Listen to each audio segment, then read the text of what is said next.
So today I will talk about non-finite verbs. So what is non-finite verbs? What is the difference between finite verb and non-finite verb? And upcoming video I will explain about the finite verb. So what is non-finite verb? Is a verb form that doesn't change according to the subject or tense of the subject. So unlikely finite verb will show tense, past, present, future and agree with the subjects. So I already discussed with the previous video. The subject is depends on the be forms. Correct? No. The be forms is depends on the subject. It's correct. So if you take the example, he runs. So runs. So run is a base form. Why you have to s? Because this is the third person singular. The subject is. That's why be form change according to the subject. That's why he runs. They run. So this is the third person plural. That's why the base verb run. So here the finite verbs means, so based on the subject the verb changes. The be forms changes. Okay.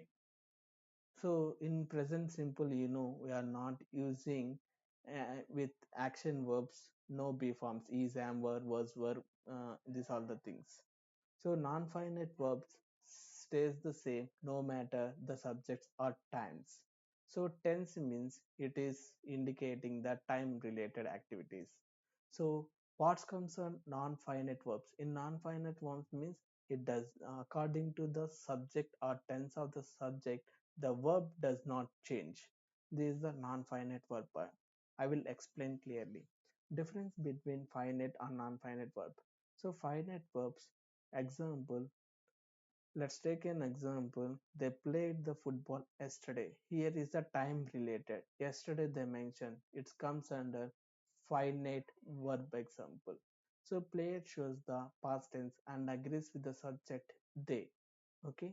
So they is third person singular when the subject is. Play is a verb. When you are adding ed, it comes as the verb in V2 form. Played. Okay.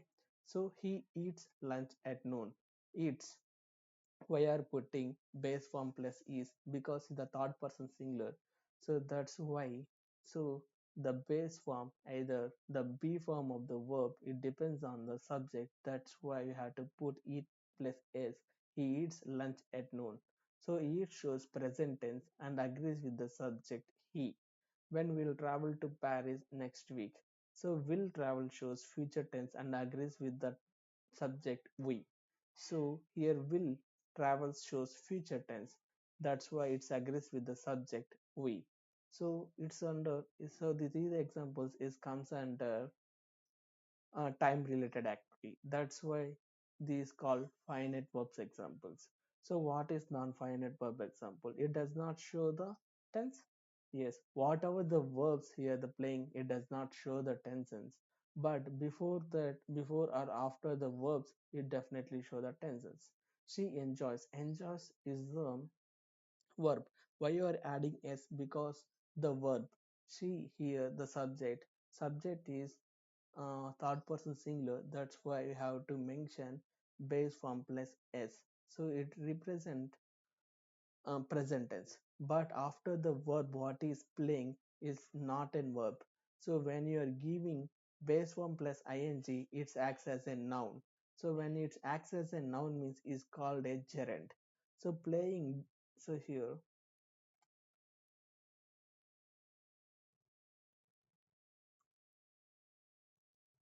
So playing does not show tense or change with the subject. So playing does not show tense. So either it is past tense, present tense, past tense. So here the play means the present tense. We are adding ed means played means the past tense. Like that, it is not showing tense or change with the subject. So if she, so here and base form plus s. So this verb is changed based on the subject, but here playing is does not changing with the subject.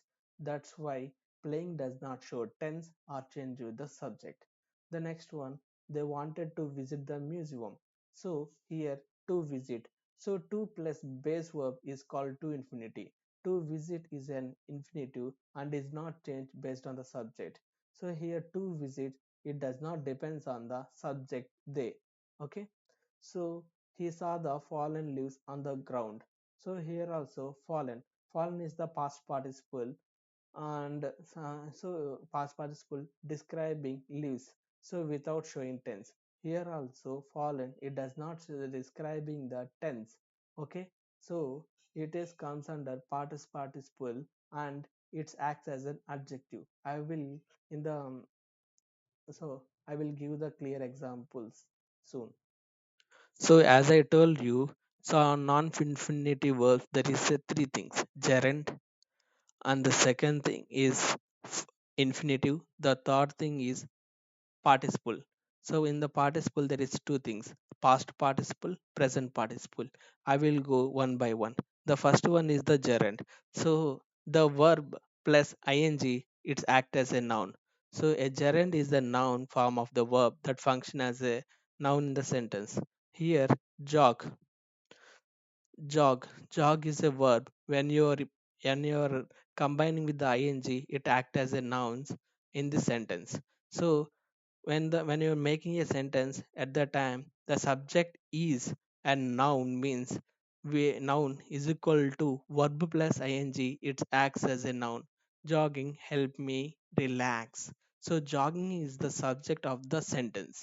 So the next sentence is she loves travels to new places. So traveling is the object of the verb loves. Okay. So here travelings, it's not comes under a tense, it's not showing any tense. Okay, it's not the time related.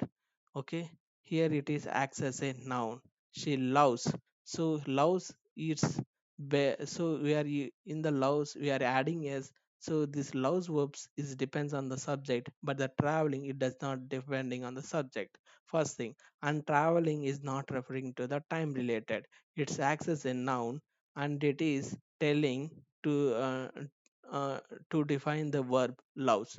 So she loves traveling to new place. So the object of the verb loves is called traveling. They talked about going to the beach. So going out after a preposition about. Okay. So common was followed by the gerund is verbs like. So he she loves.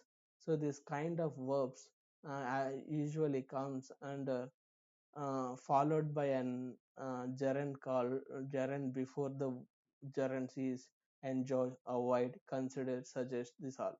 Example: I enjoy cooking Italian foods. Okay. So the next one is infinitive. Infinitive means two plus base form is called to infinity. After it follows so many things. So if I am giving the example, I like to read novels. Two plus base form, place form here in the sentence to define the infinitive. Okay, so if you want to in-depth explanation about the infinitive, I make one video, please go through that and understand. Next one is participle. Participle is two things: present participle and past participle. Present participle is the v3, past participle is the v3, present participle is the v4. So when the ing form used an adjective to form continuous tense. So the running water sounds peacefully. So in the present continuous or the past continuous, b form plus v4, v plus ing form is called v4. At that time it acts as a present participle or past participle based on the subject. But here v plus ing, it acts as a adjective. So it does not change based on the subject also. The running water sounds peacefully. So the water sounds peacefully. So but you're adding in noun. So you are adding to the water. So it implies an additional word to the water noun. That's why it's called as adjective. The running water sounds peaceful. So the running word is not denoting any tense. It's acting as adjective. So so whenever additional information to give for the noun means it comes under adjective. Here is the what is the noun, so it is giving the additional thing to the noun means it's an adjective. She watched the dancing flames in the fireplaces. Okay, so flames is the noun, it is giving additional things dancing. Okay, so this kind of examples you can refer. The another one is the past participle. Past participle, it's the ending of the verb ed, en, d, t, or n used in an adjective or in a present or passive tenses. Okay, the written letter was full of emotions. Here the written is act as an adjective. We admired the painting walls of the old house. Here painting act as an adjective. The fallen leaves covered the ground. Fallen is an adjective. She wears a torn dress to that party. Okay, so for the dress, it is explained that is a torn dress. So that's why it is called an adjective. So the baked cookies smelled delicious.